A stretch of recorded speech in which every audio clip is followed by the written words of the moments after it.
Hello friends, welcome back to my channel MS পরশ পাথর। কেমন আছেন সবাই? নিশ্চয়ই ভালো আছেন। তো অবশ্যই ভালো থাকবেন। ভগবান সব সময় সবাইকে ভালো রাখেন না, যখন রাখেন তখন অন্ততপক্ষে ভালো থাকবেন। আর আমি মোটামুটি আছি, চলছে। দেখা যাক, আজকে এসেছি AIG-তে। Excuse me sir, BP checkup कर रहा है ना। सर दो बार बायोप्सी हुआ है मेरे पेशेंट को, तो हम वो बायोप्सी का स्लाइड प्लस ब्लॉक चाहिए, किधर से ले जाना चाहते हैं। नीचे राजू से मिलिए। नीचे राजू मतलब? आपका पीए। ओ अच्छा, वो एक बार पीए से मिल लीजिए। अच्छा एक तो नोट देते हैं, नोट पे अपने हिसाब से जो बताते हैं। अच्छा, तो उन्होंने ही दे सकते हैं। एक बार वही है डॉक्टर का पीए राजू बोल के रहता है, उनसे मिल लीजिए। हाँ हाँ, उन्हें एक पता लेटर है। लिख के देना पड़ता है। अच्छा, उसके बाद वो ऊपर बायोकेमिस्ट्री में सबमिट करेगा, ब्लॉक देता है। तो आज ही मिल जाएगा ना? मुझे बताते हैं, उसका भी सब पेमेंट रहता है 1530 है, तो दोनों क्या क्या रहता है स्लाइड्स के लिए। स्लाइड्स के लिए 2000 पेड करना पड़ता है। अराउंड 2000 रहता है। ठीक है, मगर आज ही मिल जाएगा वो ना? नीचे राजू जी बताते हैं आपको। ওকে, ঠিক আছে। এইভাবে টানা 21 দিন হায়দ্রাবাদে AIG-তে মায়ের নানান ধরনের টেস্ট হলো। তো তার মধ্যে যেটা বায়োপসি টেস্ট, সেটা দুবার হয়েছিল, যেটার খরচা হয়েছিল এক একটার 50,000 করে, 50,000। তো নিজের লোকের বা আপনজনের যখন শরীর খারাপ হয়, তখন পয়সার কথা কেউ ভাবে না। জমি জায়গা, বাড়ি ঘর, সোনা দানা সমস্ত কিছু বিক্রি বাটা করে তাকে ট্রিটমেন্ট করিয়ে ভালো করার চেষ্টা করে। তো আমরাও চেষ্টা করেছিলাম, কিন্তু মায়ের এখানে কোনো ট্রিটমেন্টই হলো না, স্টার্ট করা গেল না, কারণ বায়োপসিতে বারবারই নেগেটিভ আসছিল। দুবার করার পর আর মন মানে সায় দিল না, তো সোজা নিয়ে আসছি বম্বেতে। আর আপনারা যে ভিডিওটা দেখেছিলেন, সেটা হচ্ছে স্লাইড আর ব্লক নিয়ে এলাম। খুব মন খারাপ, এতদিন 21 দিন চলে গেল, কিন্তু এখনও পর্যন্ত মায়ের কোনো সঠিক ট্রিটমেন্ট দিতে পারলাম না। সেই কষ্টই পেয়ে যাচ্ছে। খাওয়া দাওয়া এক প্রকার ছেড়েই দিয়েছে মা। জানি না ভগবান কপালে কি লিখেছে, কিন্তু যে ধারে বয়ে নিয়ে যাবে সে ধারে যেতেই হবে, সেই ভরসায় চললাম। আর দুধারে ঘন জঙ্গল, দেখুন বিশাল বড় রাস্তা। তবে হায়দ্রাবাদের রাস্তা খুব সুন্দর, সাজানো গোছানো, অত বড় সিটি, বড় বড় বিল্ডিং, আর দুধারেই এই সাজানো গোছানো। তো আমরা যাচ্ছিলাম অটোতে, ফ্লাইটের টিকিট কাটা হয়েছে, তো আমাদের সেদিনই ফ্লাইট ছিল। তড়িঘড়ি করে নিয়ে আসছি মাকে বম্বেতে। দেখা যাক, আর একবার মাকে নিয়ে চেষ্টা করলাম বম্বেতে নিয়ে গিয়ে কোনো কিছু ট্রিটমেন্ট করানো যায় কি না। তো আমি এদেরকে জিজ্ঞাসা করছিলাম, রাস্তাঘাটগুলো মানে যতটাই এলাম আপনারাও দেখছেন যে খুবই সাজানো গোছানো। তো এগুলো কি সরকার নিজে করে? তো ওনাদের টোটোর যিনি চালক ছিলেন, তিনি বললেন না, এনারা যারা মানে এই শহরে যা সাজানো গোছানো দেখছেন, সমস্ত আমাদের ওপর মানে টাকাটা নিয়ে এরা এই সমস্ত করে। মানে জনসাধারণের কথা ভাবে না, তাদের ওপর প্রেশার দিয়ে, তাদের ওপর এই করে এই টাকাগুলোকে নিয়ে করে। তো যাই হোক, অল ওভার দেখতে বেশ ভালো লাগছিলো। এরকম আমি কখনো কোথাও দেখিনি আগে, তবে এইভাবে দেখতে হবে এটাও ভাবিনি। তো কি করব এখন বলুন?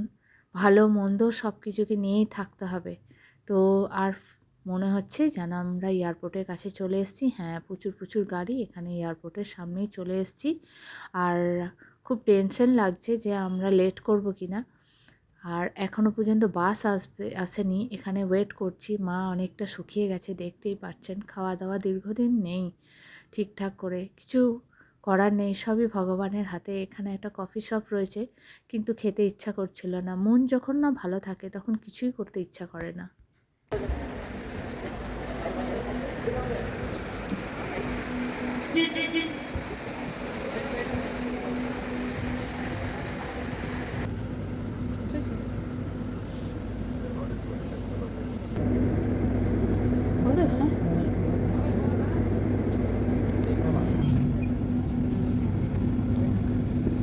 বেশ দীর্ঘ টাইম অপেক্ষা করার পর বাসটি এলো, আর মোটামুটি 6টার ওপর হয়ে গেছিলো, আর আমাদের ফ্লাইট ছিল 8:30টায়।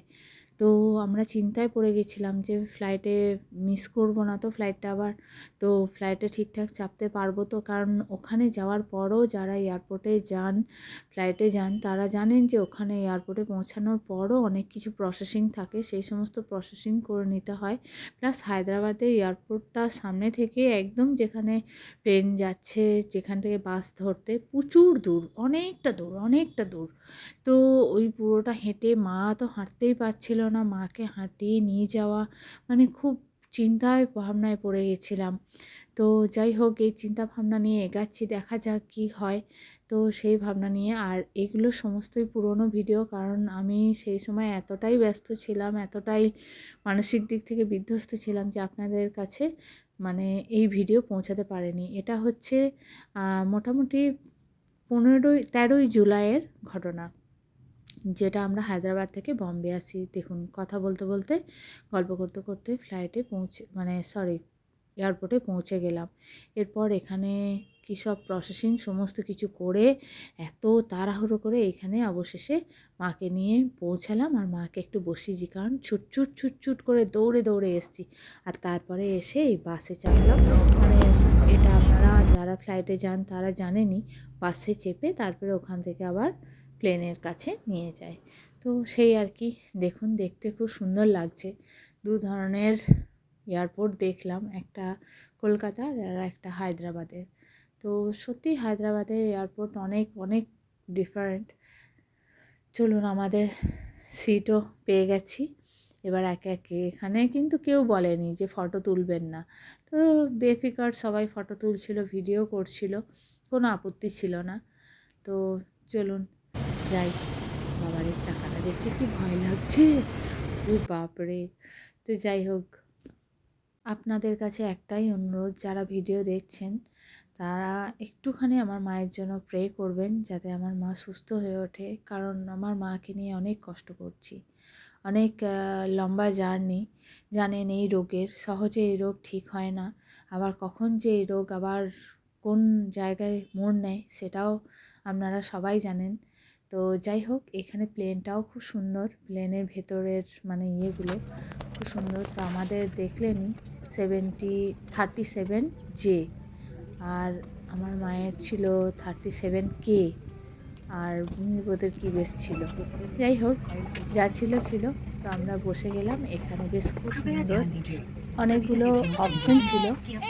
তো আমি দেখলাম যে আমি একটা সিনেমা দেখিনি, দেখা যাক দেখা হয় কিনা, অনেকদিন কোনো কিছুই দেখা হয়নি। তো শর্টলি, তো তখনই দেখলাম যে একটা সিনেমা দেখছি। আচ্ছা, যারা এই সিনেমাটা দেখেছেন তারা অবশ্যই জানাবেন যে সিনেমাটা কী। আচ্ছা, তা না হলে আমি পরে আবার পরের ভিডিওয়ে জানিয়ে দেবো, ঠিক আছে? খুব লজ্জাকর ব্যাপার, কিন্তু মায়ের সামনে হেডফোন দিয়ে দেখেছিলাম, মা আমার হিন্দি অত বোঝে না। তো যাই হোক, আর এদের এই ওয়েলকামগুলো দেখুন কি সুন্দর, মানে आपातकालीन लैंडिंग और निकासी की स्थिति में फर्श में लगी बत्तियां आपको आपके निकटतम निकास और स्लाइड की दिशा दिखाएगी।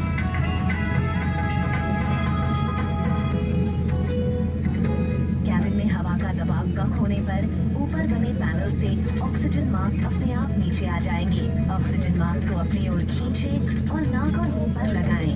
सामान्य रूप से सांस लेते रहें और अपना मास्क लगाने के बाद ही अपने सह यात्रियों की मदद करें। रक्षा जैकेट आपके सीट के नीचे रखी हुई है। प्रीमियम इकोनॉमी की पहली रो में ये सीटों के बीच में रखी है। यदि विमान को पानी पर उतरना पड़े तो जैकेट को सिर के ऊपर से पहने और इसके बेल्ट को कमर पर कस लें। विमान छोड़ने से तुरंत पहले अपनी रक्षा जैकेट को खुलाने के लिए लाल टॉगल को खींचें। यदि ये ना भूलें तो ट्यूब में फूंक मारें। रक्षा जैकेट में लगी बत्ती पानी से छूने पर अपने आप जल जाती है।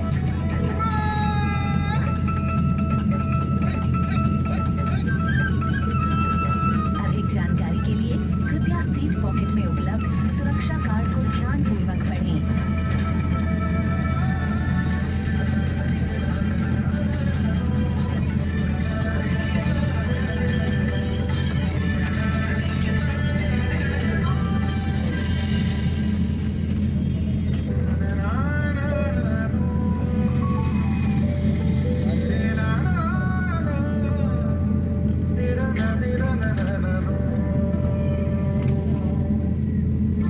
লাগলো ওদের অভ্যর্থনা জানাবেন। আর এইভাবেই ছাড়লাম হায়দ্রাবাদের রাতের আকাশ, আর তারপরে পৌঁছালাম বম্বেতে এসে দেখি প্রচুর বৃষ্টি।